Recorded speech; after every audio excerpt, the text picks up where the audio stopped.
Hey guys, Darkovika here, and I thought I would kind of show you guys something neat that I got recently. So I've been waiting for the next installment of Rune Factory 5 for what feels like, if not actually is, a decade. Rune Factory 4 was released on the 3DS, I think. Was it the 3DS or was it the DS? I don't even remember anymore. But Rune Factory 5 finally exists in the United States. And just in my life in general. And so, of course, I got the special edition for Rune Factory 5, which is the Earthmate Edition. You'll hear my baby grunting in the background, and also we're filming this in his room because it's just where I am these days. Right, Bubby? So this is the back of the box. The limited Earthmate Edition includes the Rune Factory 5 game card and an exclusive steelbook case. So I'm just going to show all this. It's very, very slick. Large 5.8 inches by 8.2 inch soft cover art book with over 70 pages of art and stuff. A Rune Factory Melodies of NORAD soundtrack CD with 15 tracks and 13 exclusive outfits comprising of the Rune Factory 4 Marriage Candidates outfit set, which is pretty slick. And I think this is like an example, which we can see. I'm completely blanking on their names, which is hilarious because I've played Rune Factory 4 an absurd amount of times. 3 is probably the one that I played the most, but 4 is second most. The first one is impossible. It is so difficult. And the second one I actually never got, and then I got the third one, and that one was like, I don't know what it was about the third one, but I played that one so much.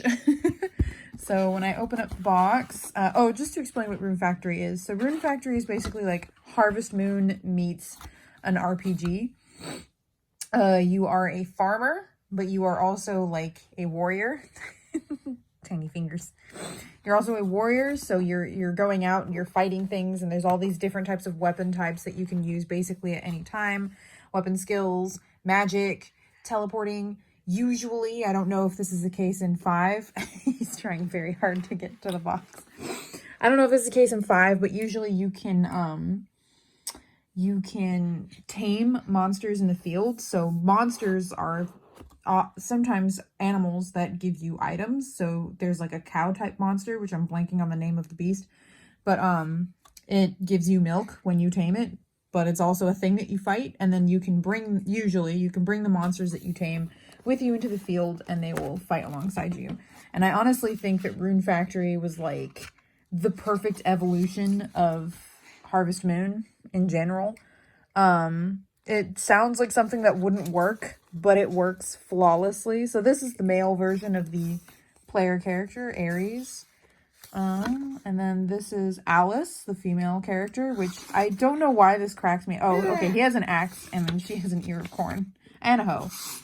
But he just has an axe. He doesn't hold anything else. I don't know why it cracks me up that she's holding an ear of corn. It just seems so random to me.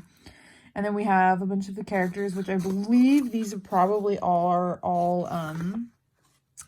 marriage candidates. So far, I think Reinhardt is my favorite, although Martin is like a hard runner-up. And let's see. Yep, we have some more here. I do also love Murakumo. I'm going to say this horribly no matter how I say it. Murakumo. Cecil is really cute, or Cecil. Okay, this is a character that is basically me. She apparently likes horror stuff, I think. So that's just my character.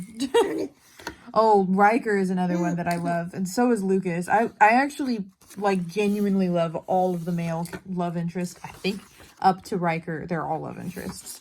And then we have this character, I think she's a dwarf. Something that I thought was really interesting is that it has question marks for the gender, which is fine. But then in the description, it calls her a she. So I'm a little confused there. So I'll find that out when I get to the actual game.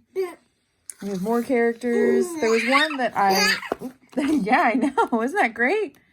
There's a bunch of stuff in here. I don't want to showcase the entire book. We'll be here for... Oh, Buffamoo! That's what they're called. Buffamoo! And then Woolly. So you can obviously get wool from Woolies. And then you get milk from Buffamoo. And yeah, that's like the main ones. There's always a wolf one that I wind up getting, and they sometimes other monsters will drop things. Like I think wolves usually drop some kind of claw or fang. Oh my god, okay, Doug.